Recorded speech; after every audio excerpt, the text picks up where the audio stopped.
a des excellents outils pour notre recherche. Alors il s'agit maintenant de faire quoi? De s'entraîner.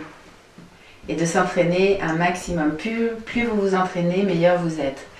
Vous affinez votre discours, vous le précisez, vous changez. Vous voyez en fonction des réactions des gens auxquels vous l'adressez, est-ce que ça passe, est-ce qu'il y a des choses à modifier. Donc l'entraînement est nécessaire. Et avant de s'entraîner face à des gens, il faut s'entraîner tout seul, donc il faut le préparer. Un entretien, ça se travaille.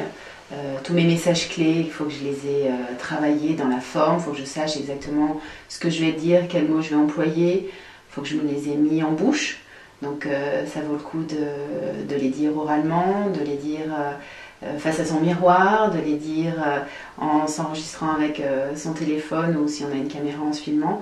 Donc c'est important vraiment de travailler ces messages, de les parler, de vraiment que ça devienne quelque chose.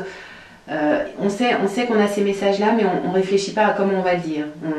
On est dans une dynamique où on peut réagir par rapport à ce que nous dit l'autre personne. On va dire, ah oui, tiens, elle m'a dit ça, je vais parler de ça. Voilà, tout est prêt, il n'y a plus qu'à activer les bons messages, on est beaucoup plus dynamique. On ne va pas être là à réfléchir, à se poser la question de qu'est-ce que je vais dire, etc. Donc, travailler ces messages, c'est important. Travailler aussi les messages qui sont un peu délicats. Si, par exemple, vous avez un trou dans votre parcours professionnel, ça existe, mais il faut savoir en parler. Il ne faut pas que vous soyez un peu comme ça, mal à l'aise. Vous pouvez, tout s'explique en fait. Ce qu'il faut juste, c'est avoir réfléchi à comment vous allez le dire, comment vous pouvez l'expliquer, qu'est-ce que ça vous a apporté. Enfin voilà, il y a des choses, il y a des façons de présenter. Tout peut être présentable en quelque sorte, il suffit juste de l'avoir préparé. Donc, préparez vos messages, testez-les. Alors c'est important la préparation, pourquoi? Parce que généralement, souvent le stress c'est quoi? C'est lié, c'est l'enjeu, en fait le stress c'est l'enjeu sur la préparation. Donc plus l'enjeu est important, moins la préparation est forte, plus vous êtes stressé. Donc pour diminuer le stress, soit vous diminuez l'enjeu, soit vous augmentez la préparation. Donc c'est bien de préparer, mais on n'est pas toujours préparé à 100% sur tout. Donc c'est important à un moment donné de vous dire aussi quel est l'enjeu. Quel est l'enjeu de cet entretien? Qu'est-ce que je vais faire? Quels sont les objectifs que je me fixe? Alors c'est vrai que souvent on voit des candidats qui nous disent voilà, mon objectif c'est qu'ils me donnent le poste. Mais bon, ça vous ne maîtrisez pas. Donc quand vous fixez un objectif, fixez-vous un objectif que vous maîtrisez. C'est un objectif dont vous avez la main. Donc qu'est-ce que vous avez comme objectif? Vous avez comme objectif de lui présenter en quoi votre profil est intéressant pour sa problématique.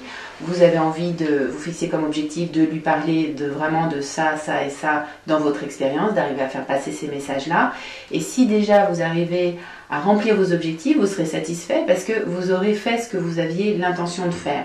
Et après, libre à lui, il y a des choses que vous ne maîtrisez pas. Mais n'allez pas vous fixer des objectifs où la totalité de l'atteinte de l'objectif dépend de l'autre personne. Parce que là, forcément, vous allez vous sentir frustré et surtout, vous ne maîtrisez rien. Donc, se fixer des objectifs, on parle souvent d'objectifs SMART. Si je me souviens bien, SMART, c'est spécifique, mesurable, accessible, responsabilisant et limité dans le temps. Limité dans le temps. Et ça s'applique alors pour la recherche d'emploi?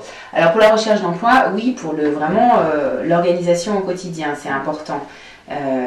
Parce que si vous oubliez de vous organiser ou si vous ne vous félicitez pas par rapport à ce que vous faites, vous allez être dans une dynamique qui sera pas très positive et pas très constructive. Parce que la recherche d'emploi est quand même une période qui est un peu déroutante. C'est pas un long fleuve tranquille. Donc c'est important de poser des jalons, de se fixer des étapes et de savoir se féliciter quand l'étape est atteinte.